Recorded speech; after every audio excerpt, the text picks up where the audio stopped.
శ్రీమాత్రే నమ. జయ గురు దత్తాత్రేయ నమ. ఈ వీడియోలో మనం డిసెంబర్ 29 నుంచి జనవరి 4 మధ్యలో జరగబోయే వార ఫలాలు పరిశీలిద్దాం. మరి ధనుసు రాశి వారికి ఇంచుమించుగా ఈ వారం అంతా రాశి అందే సంచరిస్తున్నటువంటి రవిగ్రహ ప్రభావం వల్ల జాతకుడు మంచి కాన్ఫిడెన్స్తో నిజాయితీగా వ్యవహరించడం జరుగుతూ ఉంటుంది. తనలో ఉన్నటువంటి విద్వత్తుకి, ప్రతిభకి తగిన గుర్తింపు రావడం జరుగుతుంది. ఒక ప్రభుత్వ సత్కారం కానీ, ప్రభుత్వ పథకాలు మీకు అనుకూలంగా రావడం కానీ, అలాగే సమాజంలో మంచి గుర్తింపు మీకు రావడం జరుగుతూ ఉంటుంది. అలాగే ఈ వార ప్రారంభంలో జాతకుడు వృత్తిరీత్యా మరి ఎక్కువగా తిరగడం కానీ, వేరే ప్రాంతంలో కొన్ని రోజులు స్టే చేయడం కానీ జరిగే అవకాశం ఉంది. అలాగే జాతకుడు తన వ్యాపార అభివృద్ధికి, పర్సనల్ డెవలప్మెంట్ కోసం కొంత ధనాన్ని ఖర్చు పెట్టడం, అలాగే తన కార్యాలయాన్ని బాగా అలంకరించి కొన్ని కొత్త విలువైనటువంటి ఎసెట్స్ లేదంటే ఈ కంప్యూటర్ లాంటివి సమకూర్చుకొని తన వ్యాపార అభివృద్ధికి తగిన పెట్టుబడి పెట్టే అవకాశం ఉంది. అలాగే కుటుంబ సభ్యుల కొరకు కానీ, భార్య కొరకు కానీ, అలాగే జాతకుడు ఎవరినైతే బాగా ఇష్టపడి ప్రేమిస్తుంటాడో వారికి విలువైనటువంటి బహుమతులు ఇచ్చే అవకాశం ఉంది. అలాగే జాతకుడు పుణ్యక్షేత్రాలు దర్శించడం, పెద్దవారిని కలుసుకోవడం, వారికి ఒక విధంగా సత్కరించడం జరిగే అవకాశం ఉంది. అలాగే జాతకుడు కూడా తన అభిమానులు కానీ, శిష్యులు కానీ మరి జాతకుడికి సత్కరించి కొన్ని బహుమతులు కూడా ఈ వారం జాతకుడికి ఇవ్వడం జరుగుతుంది. మొత్తం మీద ఏదైనా ఈ వారం అంతా జాతకుడు చాలా బిజీగా ఉంటాడు. ప్రభుత్వ కార్యక్రమాల్లోనూ, ప్రైవేటు కార్యక్రమాల్లో ఎక్కువగా పాల్గొనడం జరుగుతూ ఉంటుంది. అలాగే ప్రయాణంలో కొంత అధికారంలో ఉన్నటువంటి మిత్రులు కానీ, హోదా కలిగినటువంటి స్త్రీలను కానీ కలుసుకోవడం వల్ల జాతకుడు అభివృద్ధికి ఆ ప్రయాణంలో పరిచయం వాళ్ళు సహకరించే అవకాశం ఉంది. అలాగే జాతకుడు ప్రయత్నం చేస్తున్నటువంటి నూతన ఉపాధి అవకాశాలు కానీ, ఉద్యోగ అవకాశాలు కానీ లభించే అవకాశం ఉంది. ముఖ్యంగా ఈ రాశిలో ఉన్నటువంటి స్త్రీలకి కొత్త జీవితం ప్రారంభమయ్యే విధంగా అటు వివాహం నిర్ణయం అవడం కానీ, అలాగే ఏదైనా ఉద్యోగంలో ప్రవేశించడం, లేదా ఆల్రెడీ ఉద్యోగంలో ఉన్న వాళ్ళకి ఉద్యోగంలో ప్రమోషన్ లాంటి అభివృద్ధికరమైనటువంటి వార్తలు ఈ వారంలో వినడం జరుగుతూ ఉంటుంది.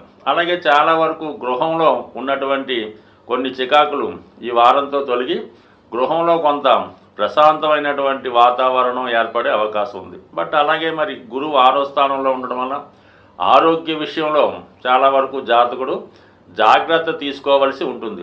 అతిగా ఆహారం తీసుకోవడం వల్ల కానీ, ఏదైనా మోతాదుకు మించి వాడడం వల్ల కానీ మరి కొంతవరకు జాతకుడికి ఏదోనంటే అనారోగ్య సమస్యలు, ముఖ్యంగా అజీర్ణపరమైన సమస్యలు వచ్చే అవకాశం ఉంది. అలాగే మొదలగు డయాబెటిక్ లాంటి, షుగర్ వ్యాధి లాంటి వ్యాధులు ఉన్నవారు తగు విధంగా జాగ్రత్త తీసుకుంటే మంచిది. అంటే పెద్ద ప్రమాదమేమి ఉండదు, కానీ కొద్దిగా అసౌకర్యానికి గురయ్యే అవకాశం ఉంది.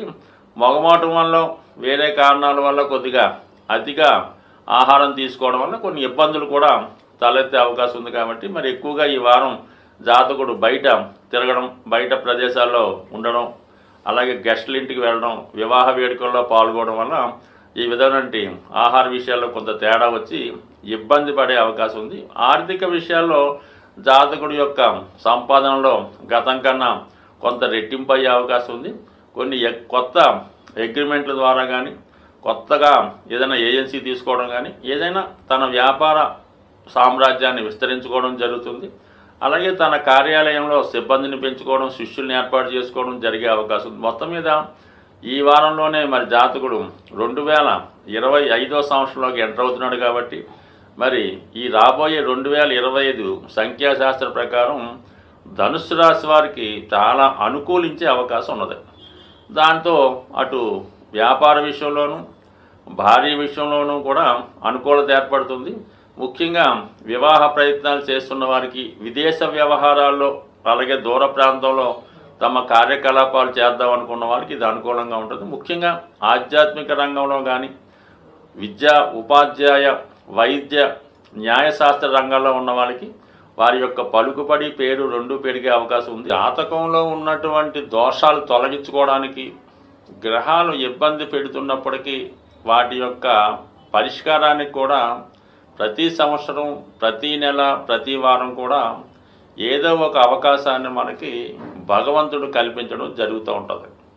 మరి ఈ వార ప్రారంభంలో మరి 29వ తారీఖున మాస శివరాత్రితో మనకి ఈ వారం ప్రారంభమవుతుంది. అలాగే మరి ఈ సంవత్సరం కూడా ఇంచుమించుగా ఈ మాస శివరాత్రితో ఈ 2024 వెళ్ళిపోవడం జరుగుతుంది. కాబట్టి సాధ్యమైనంత వరకు కూడా మరి ఈ అందరూ ఎటువంటి నక్షత్రం, ఎటువంటి రాశి, ఎటువంటి లగ్నం లేకుండా మరి ఈ వారం జరుగుతున్నటువంటి మన మాస శివరాత్రి రోజు విధి విధానంగా మీరు మరి చక్కగా శివుడికి అభిషేకం చేయించుకోవడం, అలాగే ఆ మరనాడు వస్తున్నటువంటి అమావాస్య రోజు మరి మీ యొక్క పెద్దవారిని దృష్టిలో పెట్టుకుని కానీ వారిని తలుచుకుని కానీ ఏదైనా వృద్ధులైనటువంటి వారికి, అంటే బ్రాహ్మణ కమ్యూనిటీ అక్కర్లేదు, ఏ కమ్యూనిటీ వారైనా మీరు ఇచ్చినటువంటి వస్తువు, అలాగే ఎటువంటి దానం ఇచ్చినా, బియ్యం ఇచ్చినా, పప్పు ఇచ్చినా వాళ్ళు ఉపయోగించుకునే విధంగా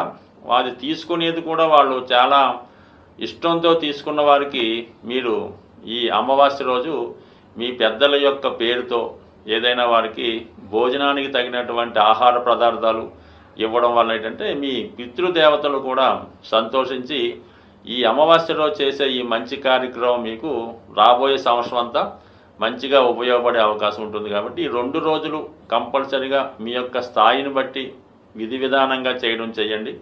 అలాగే ముఖ్యంగా ఈ 2025వ సంవత్సరం మరి డిసెంబర్ 31, జనవరి 1 తేదీలో చాలా వరకు అవకాశం ఉన్నవాళ్ళు మిగతా ఎంటర్టైన్మెంట్ కార్యక్రమాలు కాకుండా ఏదైనా ఒక పుణ్యక్షేత్రంలో కానీ, ఒక దేవాలయంలో కానీ మీరు ఈ నూతన సంవత్సరం ప్రారంభించుకుంటే చాలా వరకు ఆ సంవత్సరం అంతా కూడా మీకు అనుకూలంగా ఉండే అవకాశం ఉంది. కాబట్టి మరి సాధ్యమైనంత వరకు ఏదైనా దైవ కార్యక్రమాల్లో పాల్గొనే ప్రయత్నం చేయండి.